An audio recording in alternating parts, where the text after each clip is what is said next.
What is up, humans of the cardboard? Welcome back to Just Nuts, guys. Today I have I guess updated, but it's the first iteration of BEETROOPERs. This archetype is really cool. If you guys have been paying attention to some of my other videos and maybe even my community posts, I am actually very high on BEETROOPERs. I didn't even think they'd be this good out the gate. I thought they'd be worse than this out the gate, but they're actually better than I really expected them to be, and I think they're only going to get better. We have confirmed support for Burst of Destiny. We have the Inzektor spell card that seems to just be Inzektor Barrage coming in Grand Creators. We're a couple months off from that, but still, the future is bright for this archetype, and this is my first iteration. Also, before we even get into it, I just want to give a huge shout out to Sanctum Squad. It's another YouTube channel. I'll throw a link in the description to their channel.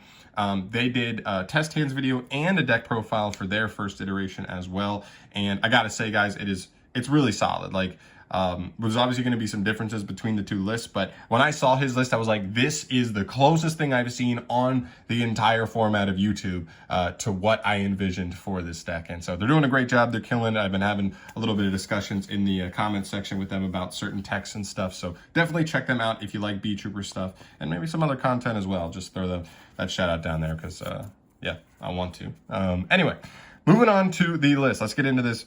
Starting off with the BEETROOPER lineup, we've obviously got our 2 Scout Buggy, 3 Scale Bomber, and 2 Sting Lancer. This may look like a really weird ratio to start the video off with, I know, right? Scout Buggy's a starter, you don't want to play 3 of them. Well, you actually have a huge number of starters, and it's definitely something I'm not 100% sold on. There are some things with the ratios that I need to figure out, and also some tech cards on whether or not certain stuff goes in the side or the main that I want to figure out as well.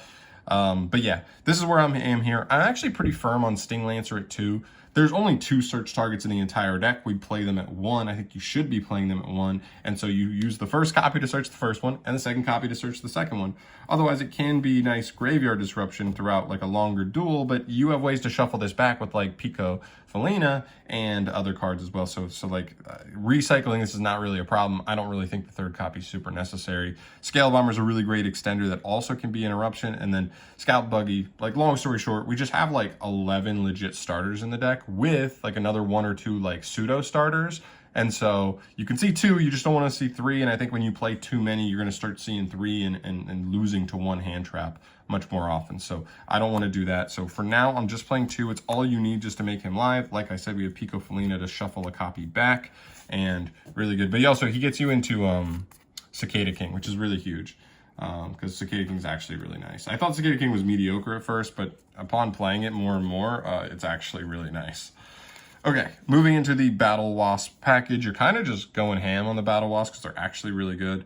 3 copies of Sting the Poison, 3 copies of Twinbow the Attacker, 3 copies of Pin the Missile, and 1 copy of Arbalest the Rapid Fire. Sting is one of, if not the best single starter in the deck. It's really good. It just searches you one of these, and then also when it's on the field, it can quick tribute another insect to essentially infinite impermanence something. So it's a Stratos that then can be disruption, which is really good. Twinbow is one of your better extenders because he didn't require anything. You could have nothing on field. You could have a ton of stuff on field, and he still is live, so he's really good. He does lock in insects, though, so keep that in mind. Pin is really nice. Just jumps out of the hand if you control an insect and can burn your opponent for 200 times the amount of pins you have on your field. That actually comes up with Cicada King as well, because if you open them away to Cicada King plus pin, you can negate pin, and that gives you an extra extender, which is really cool.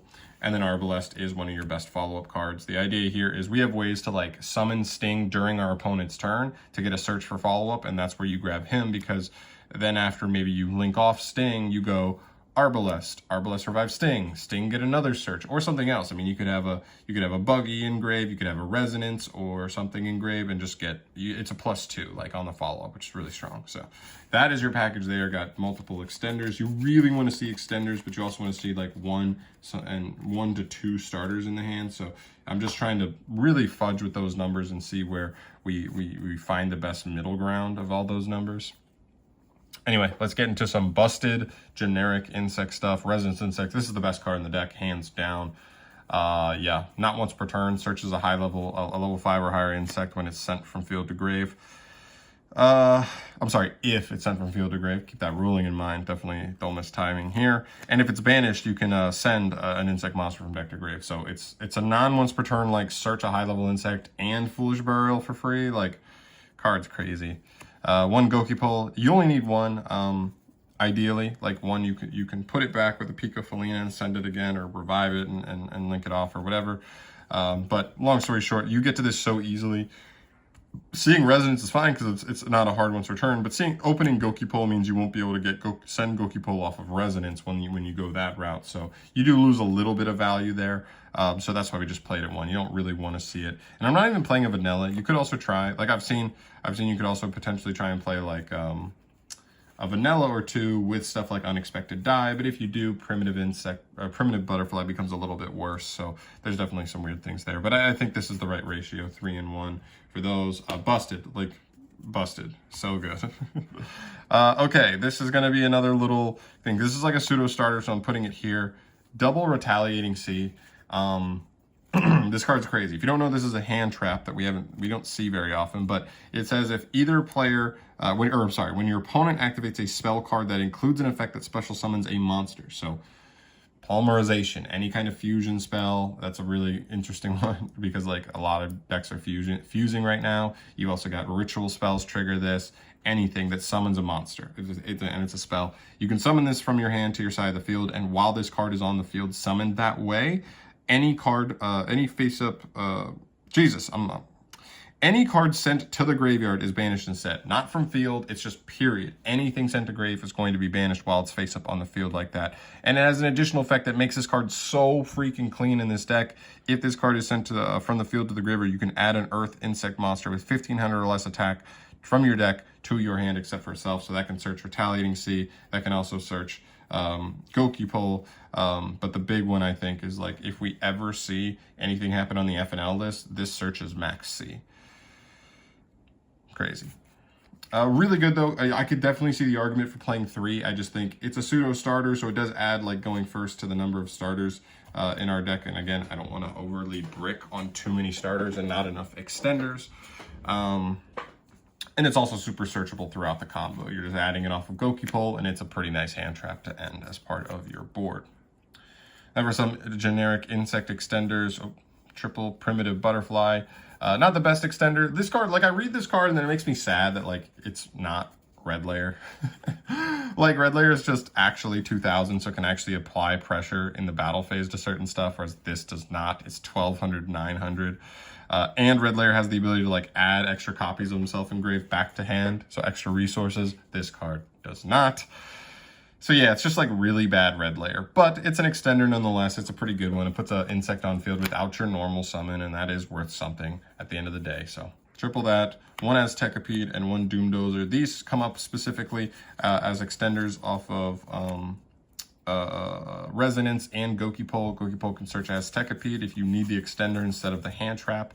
And then Doomdozer can be huge to search off of your Resonance if like one, your opponent doesn't have monsters in grave yet, so you can't just go Sting Lancer or something like that. This can be really huge, and it's banishing the Resonance to trigger his effect to send as well to get even more resources. So pretty cool extenders. Also they help push for game, being 19 and 28 respectively.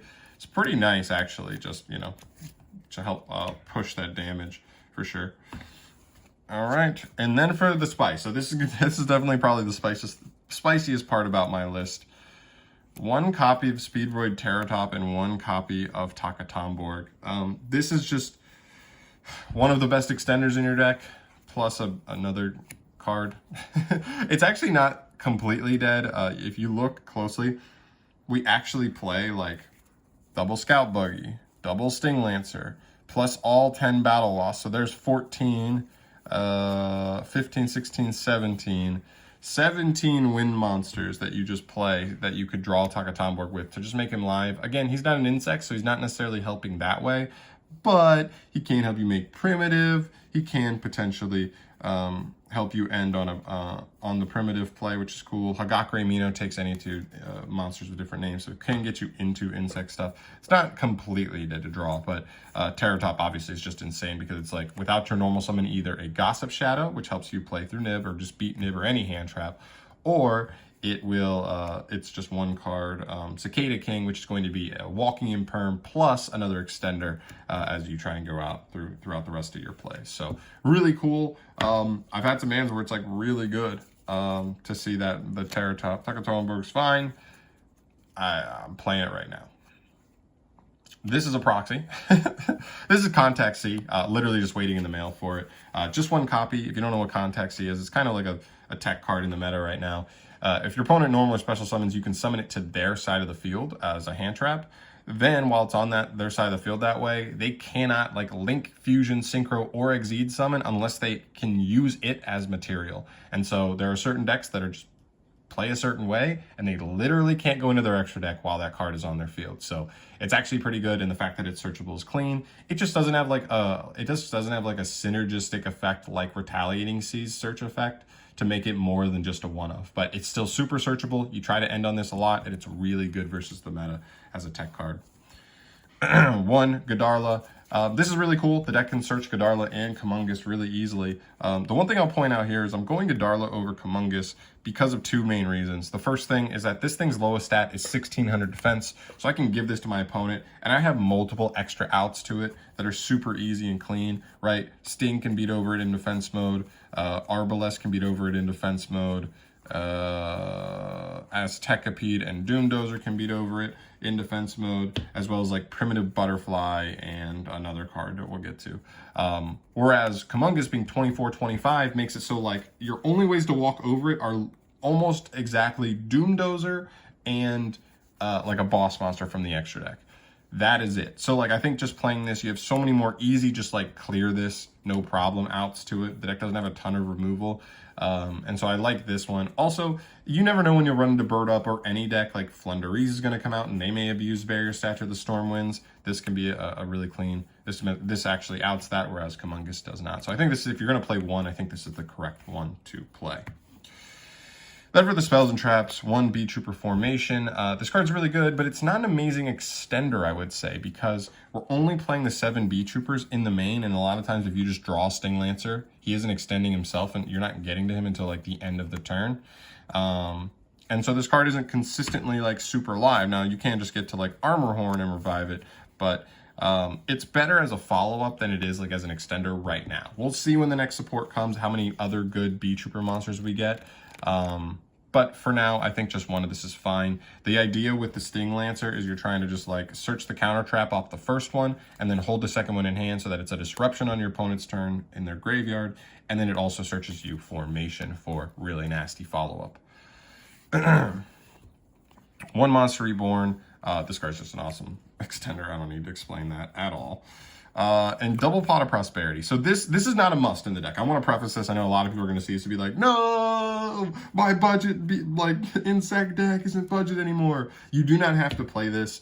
I don't have access to Ready Fusion, which I think is like a really, really strong extender in the deck. But the only problem is you have to like, 1, buy like multiple Ready Fusion, which is, you know, a secret rare in the newest set that just came out. And you have to get your hands on the normal monster Kuwagata Hercules, which is really tough just because it's like an old common and it's like kind of hard to find copies of. So for now, I'm just playing this in this stead. The only thing this locks you out of is the free draw off of Pico Felina. And other than that, it doesn't lock you out of anything. So Double Prosperity, I think, is pretty fine in the deck, honestly. If you want to not play this and you want to stay in budget, so no Ready Fusion, I would say something like Multiplication of Ants could be pretty cool, but there's also another card called Mirror Ladybug, which is a card that I actually just got notified of by Sanctum Squad. Again, shout out to them, they're awesome. As another cool extender, it literally just says as long as you have at least 1 monster on the field and no monsters in your graveyard, you can just special summon it from hand. So it's actually not a bad extender at all, and it modifies levels to be able to make some cool exceed plays potentially. So yeah, I would look at those to sub in to that slot. And then finishing up here with the traps, I'm on triple Imperm and 1 Flying Sting. Imperm's really solid. I think just in the format right now, it doesn't trigger triple Tactics Talents, and you know, it's decent versus Tri Brigade. Actually, it's pretty good versus Tri Brigade. It's decent versus Drytron. It's not the best versus Prank Kids, But if you can get them to go Butler early, you can just like blank the Butler by hitting them with this, which is kind of cool. And then the Flying Sting. Flying Sting's so good, man. Just negate a monster effect and destroy it while you control a BEETROOPER, and then it comes back every turn. Every one of your end phases, I should say. So really, really good. That is it for the main deck, though. 40 cards in the main. Like I said, I think the biggest thing I'm missing right now is Ready Fusion. I just think it's just such a nice extender. It doesn't matter whether you have monsters on the field or not. Whatever the board state is, it is just a free monster, a free insect to help you like extend your plays. It's really nice. Moving into the extra deck. Triple Armor Horn. I don't know if you really need 3, but you have space for 3, so I think 2 is absolutely mandatory. And I'm playing Triple Prosperity, so worst case scenario, the third copy becomes Prosperity Fodder. Double Pico Felina. This card is insane if you don't know what this does. So this gives you an additional normal summon for any insect, and it can revive itself from grave by banishing 3 insects. With Resonance Insect, this card is insane. Pico Felina, also really good because you... on summon, it discards a card to then equip any insect from the deck to another insect you control. I wish it could equip to itself, but it is what it is. That just equips a Resonance, and then you link them off. Resonance gets you a search. You banish Resonance with this. You get an extra dump for Gokipole and a search, and it's really, really good. Also, this card gets you a free draw just by shuffling 3 insects from grave back into the deck. So really, really good card. One Traptrix Kalaria. This is kind of a tech card I'm playing right now. Long story short, this card isn't really doing much for you except for being an 1800 beater link 2 that is completely unaffected by trap effects. So if you're playing against something like Altergeist and you were able to bait out their bounce and then you just make this, you could make this into a board of like 4 back row, and as long as they don't have Solemn Strike to negate this summon, then you just go battle phase and like actually just start beating over their stuff. It can be kind of annoying for certain decks like that, sub-tears as well, to deal with there. So it's kind of like cool. One Hagakure Mino. You really just play this card so that you can turn stuff like a Jurassic Egg token or the Orcus token that Girsu gives you or a Nibiru token into an insect and be able to link up with it. That's pretty much it. For link 3, 1 Papillon. Considered playing 2, but as space got a little tighter and I wanted to put in more kind of like tech cards that could come up, this just became a 1-of. It's a really cool card that you could potentially end on. It on your turn, on the turn it's summoned, it gets tokens for the amount of different insect monsters used to summon it, and then on the opponent's turn it can remove a counter to special summon a level 4 lower insect from grave in defense mode. So you can like reborn a Sting. Sting searches you follow up, and then Sting on board is like a walking impermanence. That or what's the other one? The Scale Bomber, the BEETROOPER Scale Bomber. You can revive as well and just boom, load up an extra disruption onto the board. Very, very cool. Then for the boss monster, Double Giant Atlas, or Invincible Atlas. This guy is awesome. He is big, he is untargetable, he is indestructible, and he tributes an insect to special a BEETROOPER straight out of the deck. That's how you get access to Sting Lancer to get you a search for Flying Sting, your counter trap. And then he can also potentially buff himself to 5,000. So really, really good. This card is really awesome. Sometimes your opponent can play through every interruption you have, and they just like can't remove this guy because he's 3,000, untargetable, indestructible, and you still just win on the back of him. Incredible. 1 copy of Cicada King and 1 Gossip Shadow for the Exceeds. These are really cool. Cicada King is so cool, man, when you make him, because if you don't know what he does, if a monster on field activates its effect, he can detach a material to target and negate that monster. Then he can either buff an insect monster by 500 defense or change its battle position. So then he changes his own battle position. So you want to summon him in an attack, you're going to do it on your turn.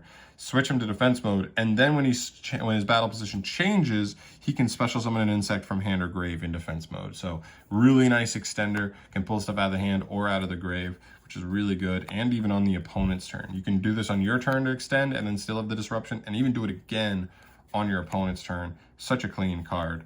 I highly recommend it. This card's actually really good. And the Gossip Shadow, pretty much what I've seen is you're not able to like go Gossip Shadow unless you open exactly Terror Top with a good insect hand in the other 4 cards. So you're really not going to see this too often, but Nib is kind of annoying for the deck. Not that the deck loses to Nib, because if they nib you too early, you can potentially just extend through it with Armor Horn's effect.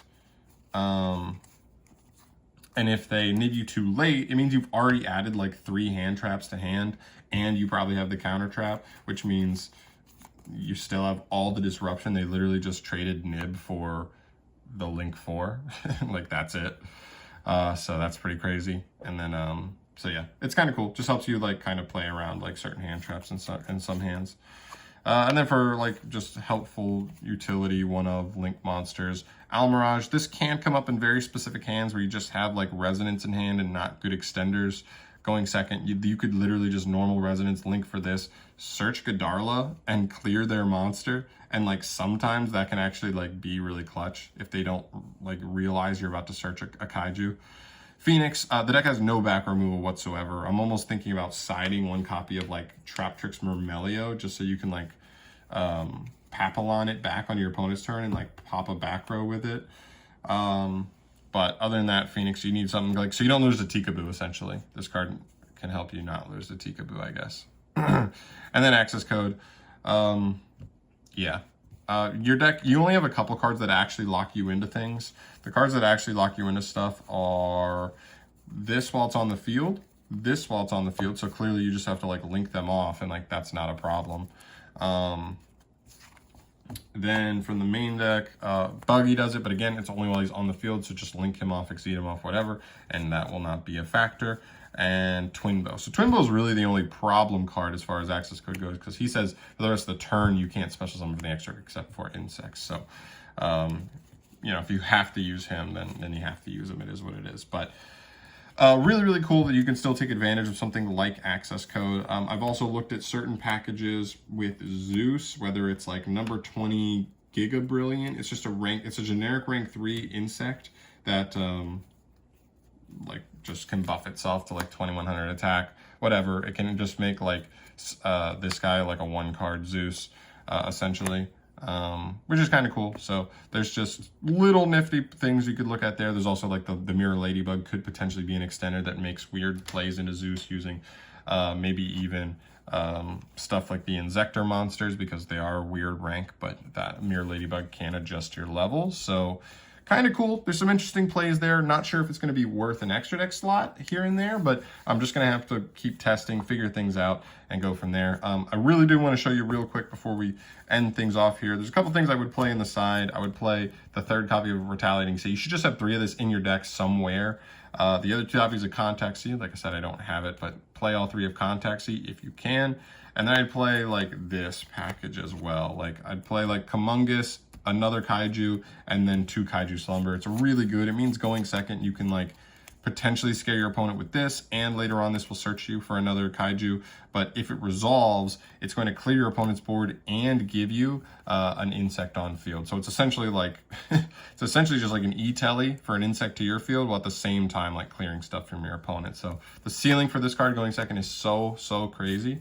I love it. So I would definitely be playing these 7 cards on my side almost no matter what. I think kaijus are decent in the format, and the rest of your stuff can be like back row hate, because obviously this deck does not love back row matchups. But yeah, obviously you just have to figure out what your current meta game is for your locals or whatever, like, you know, you're looking at facing currently, and then build from there. But this is my first iteration. Keep in mind, guys, it is a first iteration, so it's not perfected yet. I'm not claiming this to be the best version built just yet, but I think it's pretty close. I think it's at least down the right avenue so far, and I just think it's going to be like maybe a couple tech cards here and there that come in and out. Maybe it's certain ratios that get adjusted here and there, but other than that, I think we're on a great path with this deck. This deck does really cool things, and I want to bring you guys a test hand video very soon as well. So that's going to do it for me there. Thank you so much for watching. As always, sorry if this deck profile ran a little long, but whenever I'm doing a profile for a deck I've never done before, I want to go a little bit more in depth. So